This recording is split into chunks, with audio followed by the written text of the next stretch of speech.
Today I'm interviewing 3 board members with Dear Future Colleague, a new nonprofit that is designed to help underrepresented students that are looking initially to start in law school, but I think eventually their plans are to expand to other graduate programs. Let me let each of the 3 board members introduce themselves. So Jalia, why don't you begin, and then the other 2 can jump in and tell me a little bit about yourselves and what you're doing. Yeah, of course. So hello, my name is Jalia Yan. I'm the head of volunteer outreach at Dear Future Colleague, and I'm a rising 2L at Harvard Law. And I'll throw it on to Aaron. Hi, my name's Aaron. I'm also a 2L at Harvard Law, and I am co-director of communications with my friend Melody, who I'll pass it off to. Hi, my name is Melody Zargari. I am an incoming 1L at the University of Florida Levin College of Law, and I work with Aaron and one other awesome board member as the co-heads of communications. That's awesome. That's great. And I just want to let my audience know, I got a contact from Aaron a week or 2 ago, and I'm very excited about what the 3, well, actually the whole organization is doing. I know you're only your board members, and it's a small part of of the entire organization. But I guess I'll ask you, tell me a little bit about your organization and what you hope to accomplish, because I'm very excited about what you're doing. Sure, so are we. So Dear Future Colleague is a brand new nonprofit organization that is intended to help underserved and underrepresented students applying to graduate school. So this cycle, we are starting with law school, and in the future, we hope to expand and help applicants with other graduate applications. And we are also expanding to provide services for students applying to competitive undergraduate and graduate level scholarships as well. So basically what we do is match applicants with mentors who are current law students for help with taking the LSAT or the GRE, so general guidance with the test taking process, help reviewing their personal statement and some of the addenda that they write as a part of their application, and generally providing holistic support and guidance because as all law students know, the law school application process is quite arduous and not a fun time, definitely not something anyone should be going through alone. So we really just hope to provide support to our future colleagues. That's great. So, one thing since you mentioned, the group that you're trying to help. So obviously everybody comes to education with different skills, knowledge, and abilities. So you have students who are maybe more top performers and those who are a little bit weaker.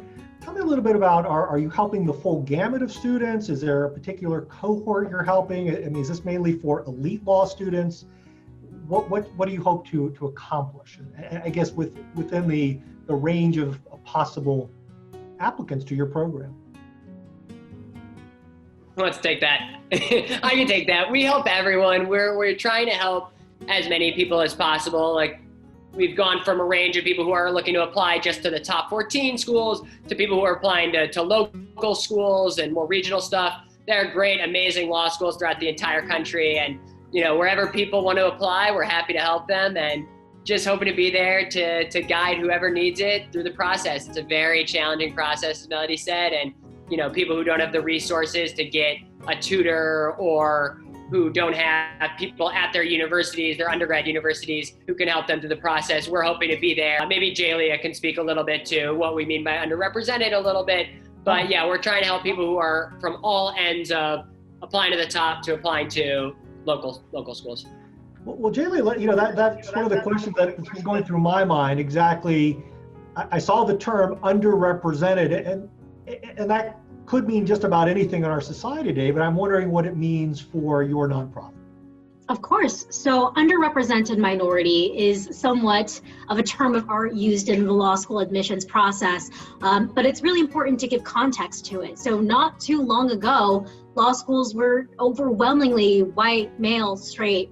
And I think in the greater context of today, underrepresented just means those that come from diverse or challenging backgrounds, who are not represented at law school or in the legal field in the numbers that they should be. So this could be anything from race, sexuality, immigration status, whether you're low income, if you're a veteran, all of those run the gamut of what underrepresented means. And we allow our applicants to decide if they fit in that definition. I wonder, so it's subjective. So you have somebody who maybe is white, let's say, but comes from Appalachia. And generally Appalachians are not very well represented in the legal profession. You would help somebody like that and mentor them as well. If you submit an application, we will help you. Awesome, that's great. That's very inclusive. You know, one thing that really intrigued, I like, sometimes I deal with minutia, maybe that's part of being a law professor. But I noticed you had a nice little warning on the website. We don't help students from the European Union. And that just, do we have a lot of Europeans trying to come into the United States? I mean, obviously, so tell me a little bit about that, the reason for your warning on the website. So sadly, because while there may be a great deal of European students that attend U.S. law schools, and I know a great number of them here at Harvard Law as well, the European Union has this lovely law called the General Data Protection Regulation, and it protects all citizens of the EU. It protects their data. And so since our process is essentially trafficking data in order to create robust matches between mentors and applicants, it means that if we were to extend our services to the EU, that law would apply to us. And as law students, we have to be scrupulous. You have to make sure that everything is above board. So until we are absolutely sure that our data measures comply with international regulations, we sadly have to hold off on European Union students for now. It's just a logistical technicality because of the law. Nothing serious. We love the European Union. No, and it sounds like you're very inclusive. Like you'd really like to help others. Oh, and I noticed you're also at least directing our Canadian friends to a different, maybe sister organization. So that was great too. We are accepting applicants from Canada, and we do have mentors that are from Canada that attend U.S. law schools. We don't really interface with the Canadian law admissions process, which is why we do direct people to other resources. However, there have been Canadians in our mentor and applicant pool that are helping with the U.S. system. Excellent. No, that's great. You know, there's obviously a lot of flow north and south between our two nations. Not so much now, though. Well, right. Maybe right, not right this moment. So I'm wondering, you know, so you're a brand new organization. Your website says you started this year. Tell me, what was sort of the motivation for starting this? I mean, you're law students. I think it's great that you have the ambition to do this, but tell me a little bit about the why. Why now? Yeah, so when there was a lot of just craziness happening in this country with coronavirus and with, you know, racial protests and everything going on, we thought, you know, there's just got to be something we could do to help as law students in our sort of immediate bubble, in our immediate community. And a friend of mine from my section, Nancy, who sort of got the ball rolling on the whole project, she posted on Facebook just being like, if anyone needs help with law school applications, reach out to me and I'd be happy to help, as just sort of something to do to help people out. And I thought that was a great idea. So I reached out to former mentees of mine, people who I had tutored in the past, being like, if you're interested in applying to grad school, I'd be happy to read your application, your essays, help you with the GRE or the LSAT. And we got such amazing response and had such an amazing time helping these students that we thought, you know, why keep it all to ourselves? You know, might as well get more people involved, see if there's more students who need this service and more mentors who would be willing to help. And we reached out for mentors first, and in one post got almost 100 mentors. And, you know, that's something we really need right now as the applicants are starting to pour in. We're at almost, I think, 250 applicants and around 150 mentors. So, you know, we would really love, or the flip, never mind, 150 applicants and 250 mentors. So we would love both. You know, the more applicants, the more mentors would all be great. And yeah, so we started that, and it just has grown really, really exponentially. It's been an amazing launch, and it's been amazing finding all these great people to work with. You know, I met Jalia and Melody through this organization, and it's been just such a wonderful time. And, you know, I'm helping this amazing student here who's a friend of mine from Chicago, and she's just had such progress on her application. Her resume is just so much tighter. She had like a 2-page resume. We got it down to 1 page. She had a personal statement that was, you know, really a rough draft, and we've really worked it into something really nice. And working with her has been an amazing experience. And she just would never have had the resources that I was afforded at Harvard undergrad to help me apply to law school. And I just think across the country and even the world, if we can keep growing, there are people who just need this help and would be amazing students at law schools and at graduate schools across the country. And yet, because they don't have the resources to apply, they quit before they even get started. And so, it's really about just helping people get on this path and helping them get here so that, they can do the work once they're here. These are great students. They just don't have necessarily these like tricks of the application process that are hard to know unless you have that type of support and handholding. Something you mentioned, and I'd never thought about this, but what kind of support did you get at your college? You said you went to Harvard College. So at some point, did you talk to a counselor who helped you with the law school application process?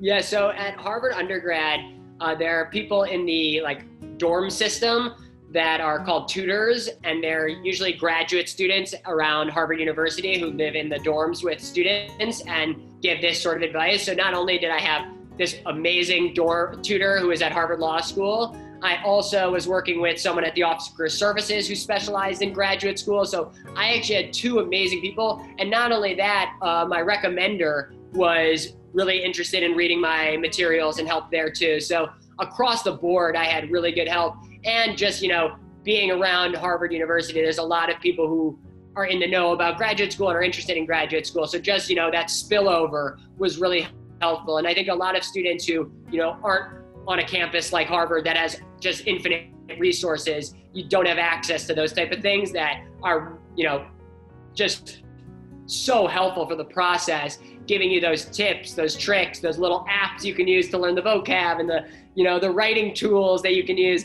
All that stuff is really helpful and just not easy to find unless you know where to look for it. Awesome. Now, Jaylee had mentioned you have a holistic approach. So, from kind of soup to nuts. Tell me a little bit about what a mentor does. You obviously, you're matching people. So let's say it's somebody with, right at the beginning, they haven't taken the LSAT yet, they're thinking about it, or they're motivated. How would a mentor help somebody thinking about law school?